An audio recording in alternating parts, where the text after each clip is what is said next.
Hello and welcome to some more Star Citizen 3.13 PTU Wave 1. There's quite a bit going on with this patch and I wanted to delve into some quickly, easily addressable bits that I've been asked a load of questions on already. So we had a bit of a surprise, as I had originally thought it was an April Fool's. There is a new version of the ROC. They are releasing the ROC DS, which is in the PTU build, and I've had the chance to play with one. It is a two-seater ROC.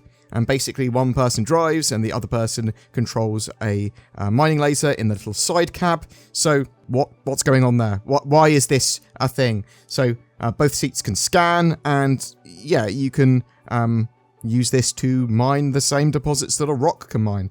You can scan down larger deposits and that sort of stuff, but can't really do anything with them. And I do really want these to be able to help potentially with larger mineral deposits in the future. It does have an expanded cargo bay, 2 SCU compared to 0.8 that the normal ROC has. You could easily run this with one player and then change chairs, but at that sort of level you might as well just use a standard ROC and not have to change chair.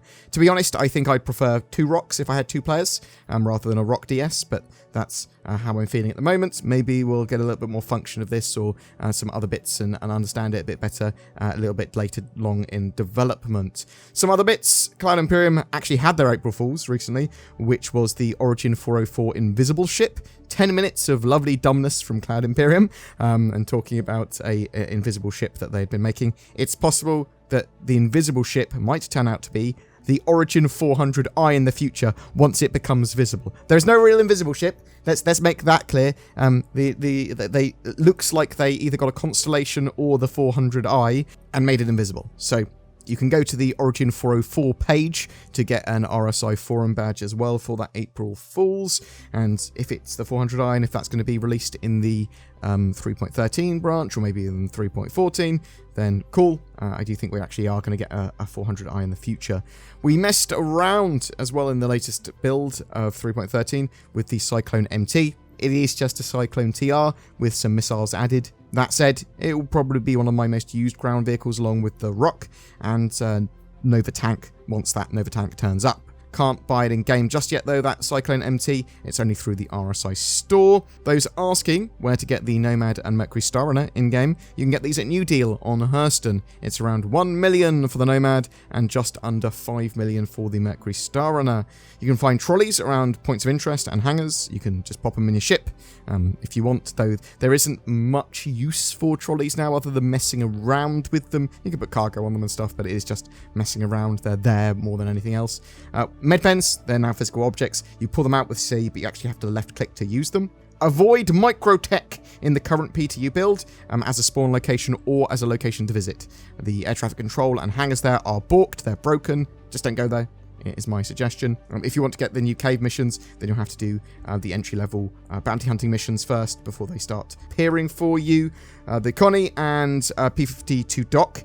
That is a bit janky at the moment, especially if the Connie is moving in any way, shape or form. However, it does work, and it works great. It's janky, but works. So you press N to detach once you're actually in the P-52, and then if you want to redock at any point, select the Constellation, target it, then press N when you're nearby.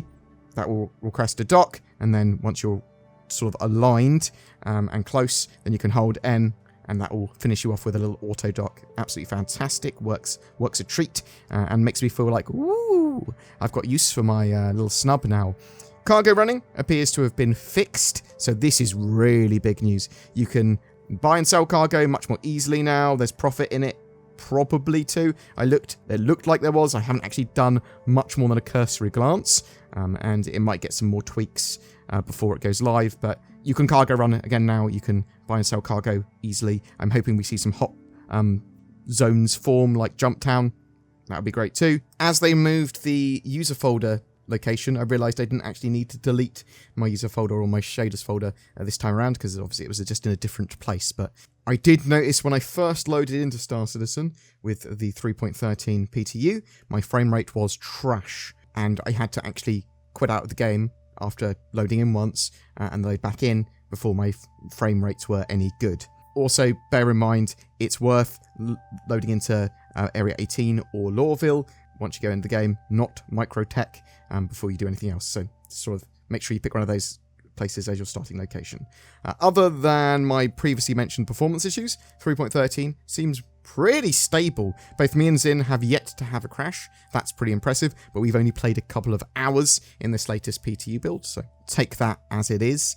Anyway, there will be some more meaty 3.13 content over the weekend and the coming week, as we're actually going to be delving a bit more into new features and missions, exploring caves, those new cave missions, looking at the reputation UI stuff, maybe doing a bit of the core gameplay loops like cargo running, like all the different missions that are available at the moment. Have you got anything you'd like to say about 3.13 PTU Wave 1? Any tips, tricks, and stuff that you've noticed? Whatever your thoughts, I'd love to hear from you in the comments below, and chuck what sort of content you want to see us do first for 3.13 there as well. That will help influence us over the coming few days. Do you have questionable taste in anime? Do you not want internet pirates looting your internet search history? Do you want a way to have more accessibility to the internets from more countries? Or is your security and privacy important to you? Well, get NordVPN. I shill for them, and you should use the code BoredGamer or the links below for a discount. Try it out. It's like a fleet of escort ships making sure your internet experience doesn't get griefed. We have the April ship giveaway as well for a Mercury Star Runner. The ship is extremely multi-role and should be part of any budding Citizen's fleet.